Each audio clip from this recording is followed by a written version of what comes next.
Welcome to my video scribe in economics, based on the book by Greg Ip, The Little Book of Economics, Chapter 1.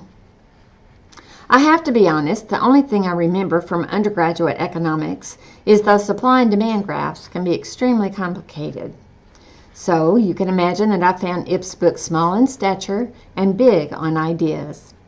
Every country's economy has a healthy dose of supply as well as demand. Supply and demand have an interesting and ongoing relationship. Supply is the availability of a particular good and service at any given time. Demand, on the other hand, represents a way to measure consumer desire and consumer spending on a particular good or service at a specific price. This is one of the fundamental concepts of economics, and price is a reflection of both supply and demand, and the point at which supply and demand intersect is said to be at equilibrium. Consumers create demand, and companies study consumer behavior to accommodate the demand through supplying those needs and wants. Some call these ideas laws, but there are more theories and guide market behavior. Supply impacts a country's productivity potential. A country's success in the short run will be determined by inflation and interest rates, consumer spending, and business confidence. In the long run, however, the success or not depends on the right mix of people, population, this is the source of workers, money or investments, this is capital, and knowledge, ideas. Money and knowledge equal productive workers, and productive workers equal economic growth. A country's growth is determined by two components: population, or number of workers, and productivity, or output by worker. Population determines how many workers a country will have. Population is affected by such things as low birth rate, the fertility rate, how long people live, how long they work or retire, and the aging population.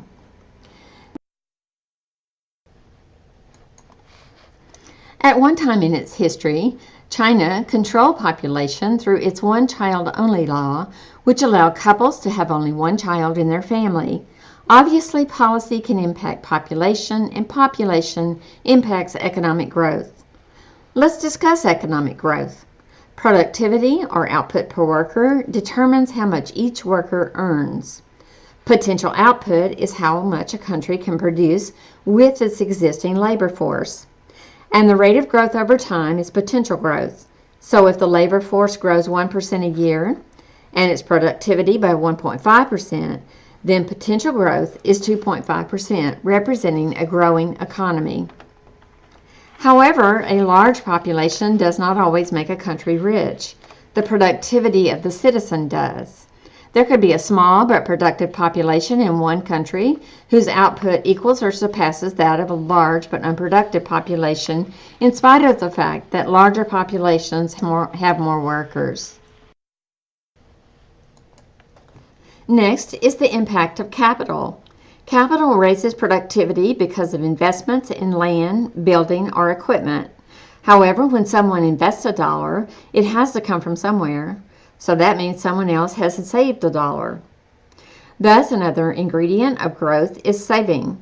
At least at this point in the book, it notes that the more a society saves, the more capital it accumulates. That is, of course, until it saves too much. But I'll leave that for Chapter 11 discussion. Next through the door is the law of diminishing returns. Ip examples this by saying your second cup of coffee is not as effective as your first, meaning each added dollar invested provides a smaller boost to production. How does one countermand this law of diminishing returns? With ideas. Think of ideas as better recipes. We combine capital and labor to produce new and better products at a lower cost. The best thing about ideas, according to Ip, is their reproduction is free.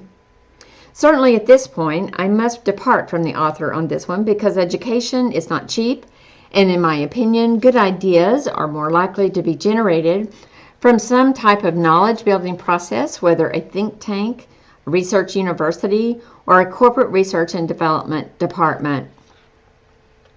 But back to our discussion. A great thing about ideas is they are often replicable and reusable, and ideas are meant to be built upon. Companies copy the products of other companies. Countries develop their output based on ideas and technologies of other countries. Ip also makes the point that anyone wanting to do business with China is required to share their expertise with China. The government must foster development through the environment it creates.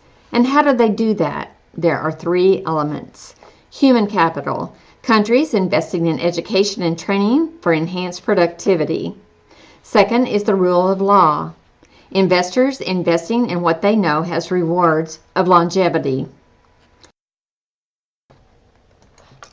And finally, letting markets work. Coming up with new, cheaper, better ways to make things is the stuff of those who get wealthy, according to Ip. And often in the process, they drive others out of business. We all know the adage, you can manage what you can measure. The gold standard of measurement for the economy is gross domestic product, or GDP. This is the value of all products and services a country produces in a year.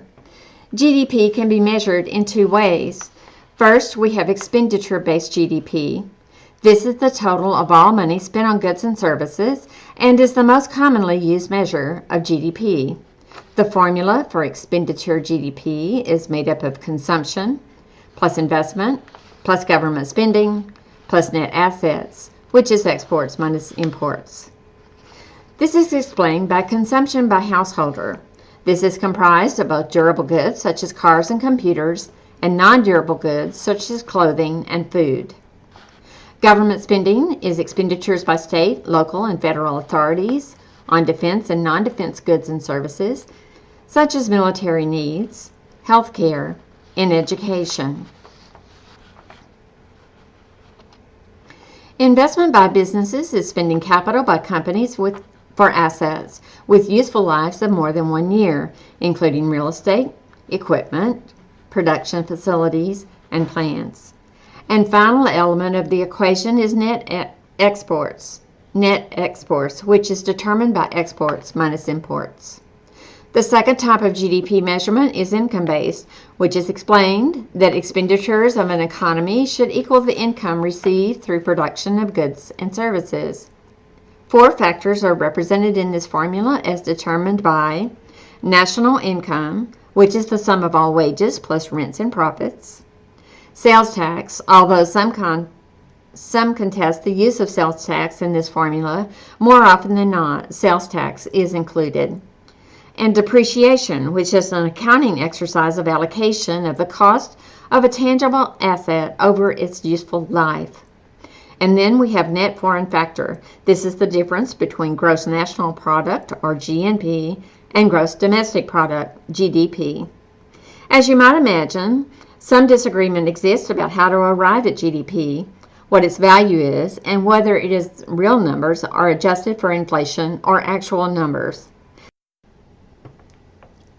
Let's depart from Ip's book for a moment in order to set up part 2 of this presentation.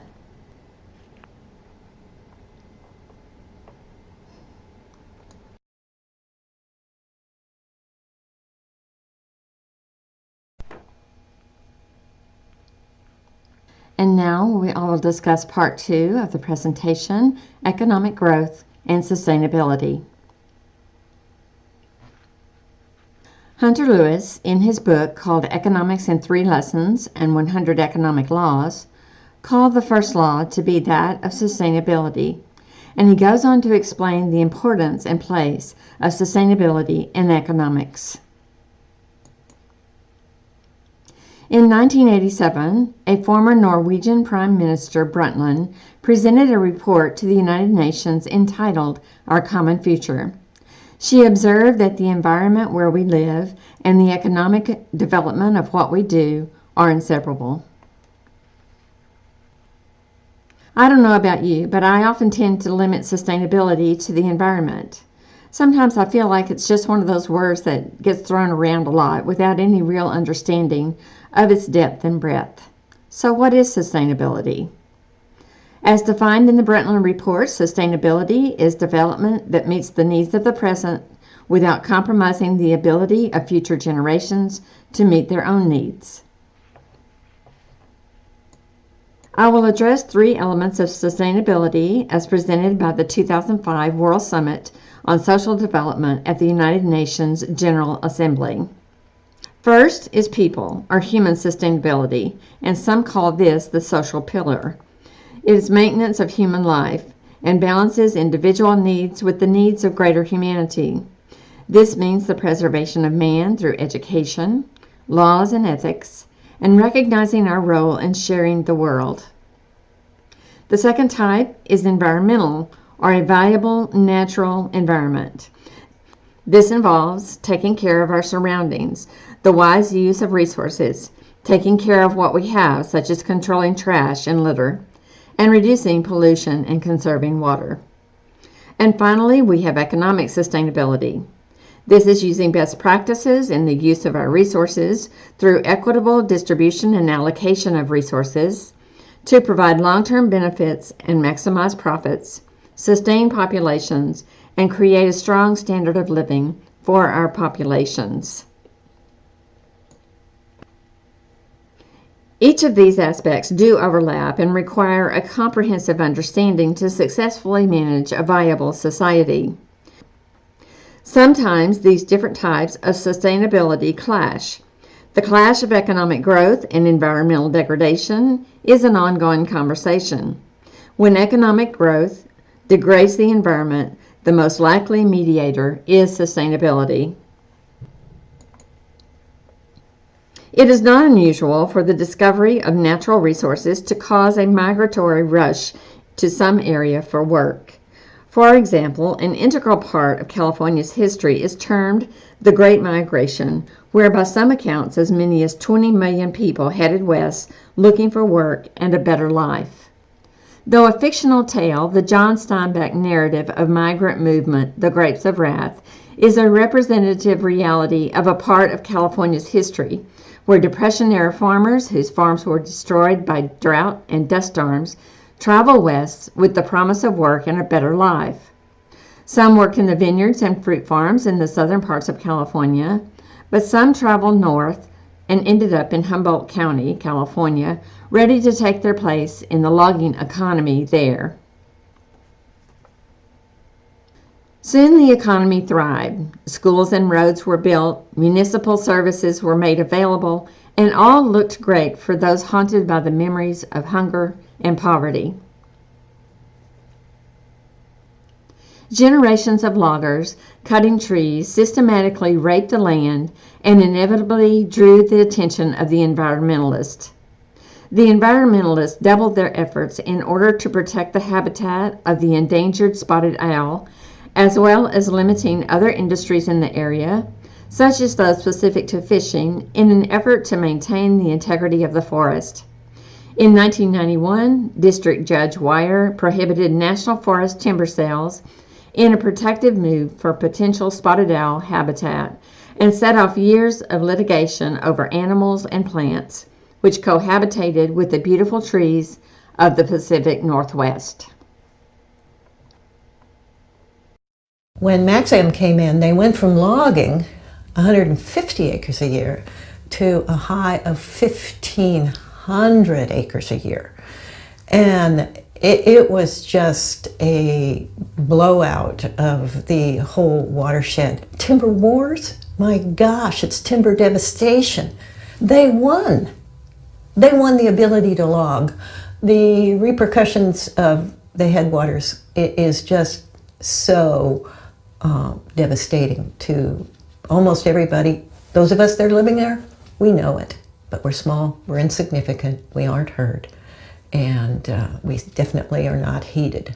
I'm not sure I'd call myself an activist. I think I just call myself a good citizen, somebody who knows what's going on, somebody who cares about not only their land, but what's happening to their neighbors, what's happening to our community, what's really happening to water, what's really going on with the forest. And it is my job as that citizen to speak up and speak truth to power.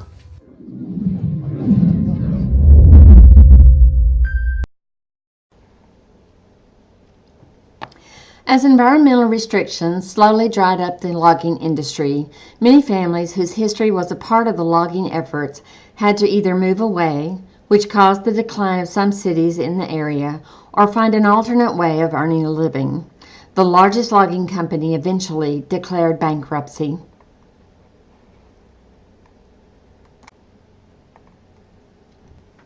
While the loggers were having their heyday with cutting so many trees, the isolated location and the weather were ideal for another interaction with the environment, the growing of marijuana. At first this was illegal, but still they grew in hiding, somewhat like the moonshiners in the Prohibition era. Now that legal ramifications of marijuana use are weakening, Humboldt County has a burgeoning industry on its hands once again.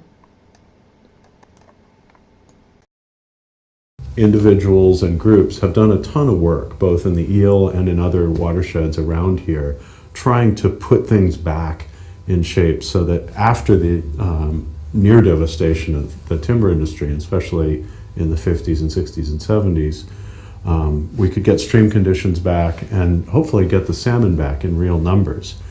And what's really sad is seeing the gains of restoration lost to this new round of impacts. They may not be as big in themselves as the timber industry impacts were, but we've got more to lose. I mean, we've lost coho runs in places where we used to have them 10 years ago. And if we lose very many more, we won't have those fish here at all.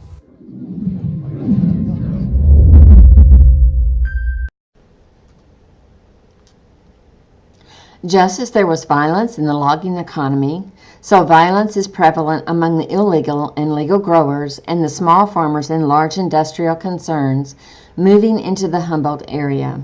Some say the small farmers keep their money in the area while the large commercial growers take the money out of the area, thus minimizing the local economic impact of the crops. Regardless of which side of the fence the grower is on, the forests once again are being victimized by a phenomenon called the green rush, because so many people are coming to take part in the rush, albeit a green one. Consequently, the forests continue to be degraded by an economic phenomenon.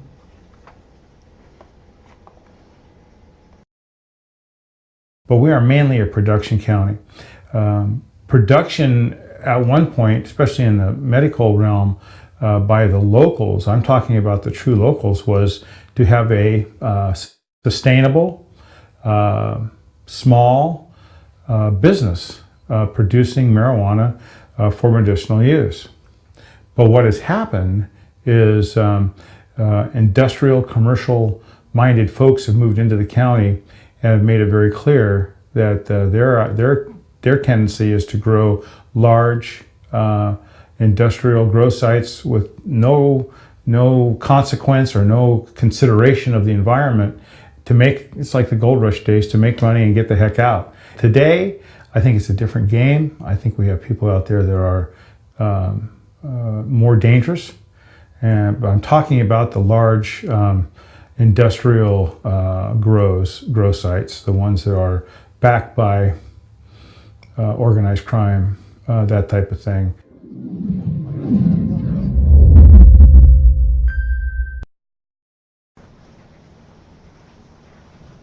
Whether metals, timber, cattle, vineyards, or other types of agricultural applications, the economic desires of the individual often supersede the best interests of society's future needs for sustainability of all types.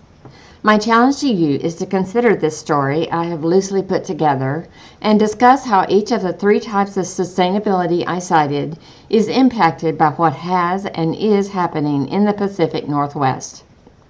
If you are aware, provide examples of other areas and industries throughout the world where this same clash of interest via economics and sustainability factors are in discord. Is the profit motive sufficient to, in the words of Brundtland, meet the needs of the present without compromising the ability of future generations to meet their own needs? Thank you for watching and listening. I look forward to your commentary on the discussion board.